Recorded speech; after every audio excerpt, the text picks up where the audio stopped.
এটা তো পার্টির ঊর্ধ্বতন যে ফোরাম, সেই ফোরামের সিদ্ধান্ত, সেটা তো আমি এখনো জানতে পারিনি। তারা নেবেন, যখনই নেবেন আপনারা বুঝতে পারবেন। আপনারা তো অনেক ঘটনা আগেই জেনে যান। তো সুতরাং রাষ্ট্রপতি পদত্যাগ করবে আমারও মনে হয়নি, কিন্তু আপনারা গণমাধ্যমে যেভাবে প্রচার চালিয়েছেন সত্যি সত্যি সেটা ঘটল। দেখুন, উনি যেটা বলেছেন তার স্বাস্থ্যের অবনতি, তিনি গুরুতর অসুস্থ হয়ে পড়েছেন, এই কথাটি তিনি তার চিঠিতে লিখেছেন রাষ্ট্রপতি। তো সুতরাং আমরা ওইটুকুই জানি, আমরা ওইটুকুর মধ্যেই থাকবো যে আমরা এটাই জানি। যদিও গণমাধ্যমে নানা কথা বলা হচ্ছে যে তিনি শেখ হাসিনার সাথে যোগাযোগ করেছেন ইত্যাদি ইত্যাদি, কিন্তু সেইটাকে আমরা জানি না সেটা আসলে কি ঘটনা। উনি যেটা লিখিতভাবে গণমাধ্যমে সেটি জানিয়েছেন, সেটি হচ্ছে তার গুরুতর শারীরিক অবস্থা অবনতি হয়েছে।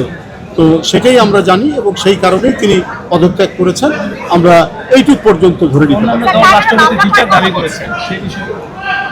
সেই বিষয়ে এখন আমাদের দলের সিদ্ধান্ত। আমি তো একটা ব্যক্তি মানুষ, আমি আগেও বলেছি এটা তার কালেকটিভ ব্যাপার, যে রাষ্ট্রপতির ব্যাপারে কি সিদ্ধান্ত হবে এটা দল সিদ্ধান্ত যখন নেবে তখন নেবে, কি নেবে সেটা দল জানে। উচ্চতর নীতিনির্ধারণী ফোরাম আছে, নির্বাহী কমিটি আছে, সেটা দলের বিষয়। আমি ব্যক্তি মানুষ হিসেবে, দলের সিনিয়র যুগ্ম মহাসচিব হিসেবে শুধু ওইটিকে বলি যে তিনি পদত্যাগ করেছেন তার শারীরিক অবস্থার অবনতি।